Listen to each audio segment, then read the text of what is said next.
Hi guys, and welcome to a new video. So one thing that I love, and you guys know this, is the Fire Stick. I enjoy using it. I've used it for many years. I started with the Amazon Fire TV second generation that I imported. Now I've been using the 4K and enjoying it. The remote, it's great. Can't say too many things bad about it, especially when it's on sale and you can buy it for a reduced price. Always a great thing. But there is other devices out there, and one thing that I've overlooked over the past year has been the Chromecast with Google TV.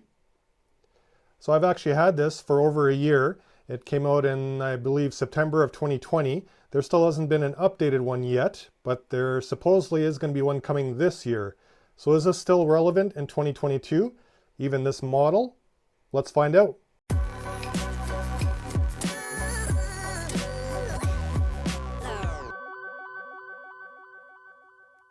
So when I first unboxed the Chromecast, I actually first just didn't like the remote. So the size of it, it's tiny, it works well, it's got a good feel to it, it's comfortable, but just the size. You can see the Amazon Fire Stick remote. It's probably a good inch longer, and size does matter, right? For remotes. Remotes I'm talking. And that's the first thing I noticed. I do have a bit larger hands, and just the Amazon Fire TV remote just feels comfortable, it feels at home. I can select everything one-handed.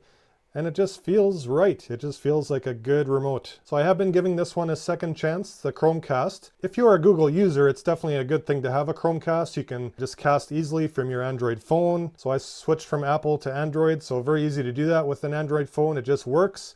And you set up the Chromecast, actually you can, through your Google Home app. So if you have a Nest, if you have a Google Home speaker, it just all ties in well together. So that's one great thing about the Chromecast right there. Amazon Fire products are great, but you're stuck with Alexa, which, to be honest, it's just not as good as Google Assistant, and that's just a fact. And here with the UI, you can see behind me, I actually like this where I just turn off the recommended apps from Google.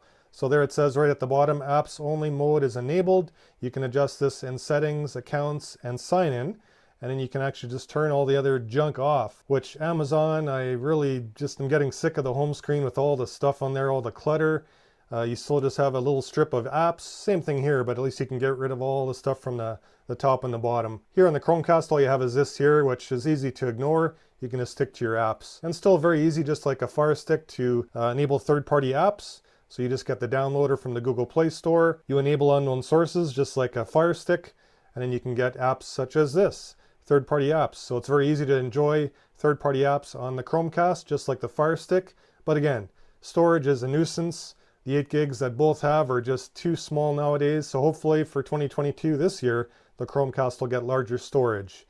Or if a new Fire Stick or some other Fire device comes out, you gotta have more storage than 8 gigs. Come on, it's 2022 or even 2021, it wasn't enough. So 2022, definitely you need more storage than 8 gigs. But otherwise, I do like the Google Assistant. It does work great. It ties in with all your devices really well. The remote I'm getting used to. I think that's just what it is. You're used to the Amazon Fire Stick remote, or I am. So maybe I just need a cover like I do for this one, just to make it a little bit thicker, a little bit bigger, and then it would feel a bit better. But as it stands, you know, it's just, I just have to get used to it, and that's just a fact of the matter. And looking at the specs of the Chromecast, it's still decent for 2022. I actually still have my original Chromecast from, I think it's 2013, so it's almost 10 years old. Obviously, it doesn't get much use, but pretty amazing. For 10 years old, this is still a relevant device. It's still 1080p. But for the specs, so here you can see the first generation, second generation Chromecast, as well as the Audio and the Ultra, all had the Marvel Armada chip. So that's the system on the chip.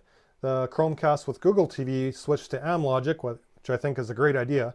So it's the S905D3, so that's a 1.9 gigahertz quad-core ARM Cortex-A55. So it's even more powerful actually than the Fire Stick Max. You do get the 2 gigs of RAM, as I mentioned, the 8 gigs of storage, and then it has everything else that the Fire Stick does. 4K Ultra at 60 frames per second, HDR10, etc., Dolby Vision, etc., etc. So it does feel snappy.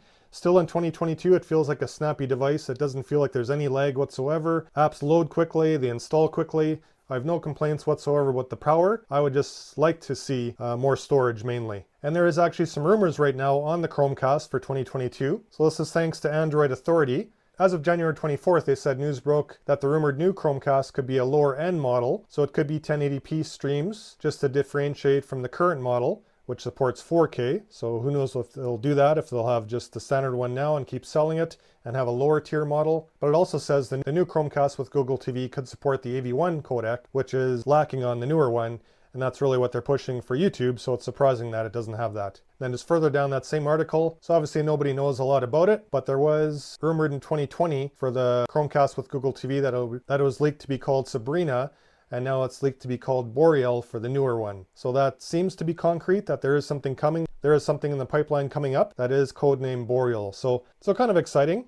I do like the device. I like the Fire Stick, but I do like trying other devices too. And the main complaint if you get a generic Chinese box is just the home screen. It's really lacking. It doesn't have any personality, but you don't get a lot of clutter, which is nice. Then you go to a Fire Stick, a Chromecast, there is quite a bit of clutter.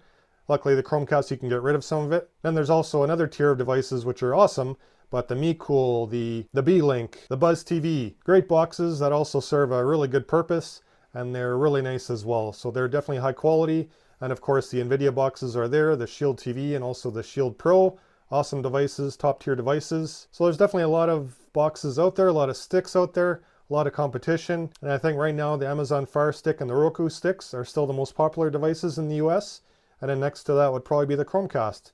And looking at the prices, they're very competitive. So if we go to Best Buy as of today, the Chromecast is on sale for $10 off, regular $49.99, now $39.99. Which is very competitive with the Fire Stick 4K and the Fire Stick 4K Max. So the 4K actually is a really good deal, $20 off right now, so $29.99, regular $49.99, so it's the same regular price as the Chromecast. Then the Fire Stick Max just adds a little bit to that, where it's $44.99, not quite as aggressive of a sale, so $10 off, but regular price $54.99. Within $5 of reach to the Fire Stick 4K or the Chromecast, so they're all geared around the same budget mark essentially. But the sales are what you're looking for, and that's when you should buy these devices, because there is always sales on, it seems. Best Buy, Amazon, you can check those out, and any one of these devices are great. They all support all the subscription services from Netflix to Prime Video to Disney Plus, etc. So you can't go wrong with any of these devices. And if you're looking for something to stream just third-party apps, they all do that as well. So is the Chromecast with Google TV relevant in 2022? Definitely still is. It's definitely still competitive. But let's see where it goes. And I think usually those events come in September, so give or take. It'll be exciting to see what they come out with. So let's see where it goes. But as it stands now, can't go wrong with the Chromecast. It's a great device, especially if you're tied into the Google ecosystem. Amazon Fire Stick, always a great device. Price is right, especially when on sale. It just depends which is more tailored towards you and what you want. Then the next tier for especially you tech people would be the Amazon Fire Cube or the NVIDIA Shield Pro. Those are the top tier devices for power, I would say. Otherwise, the price is right. You can't go wrong with a Fire Stick or a Chromecast. So definitely relevant in 2022. So drop in the comments what you guys are using, what you guys would like to use, or if you think the Chromecast is a good device, or what you prefer, Chromecast or Fire Stick. Are you team Google? Are you team Amazon? That's what it comes down to. So otherwise, thanks for watching, guys. Check out, as always, my Rumble videos, my Instagram and Twitter, and we'll see you in the next video. You guys take care.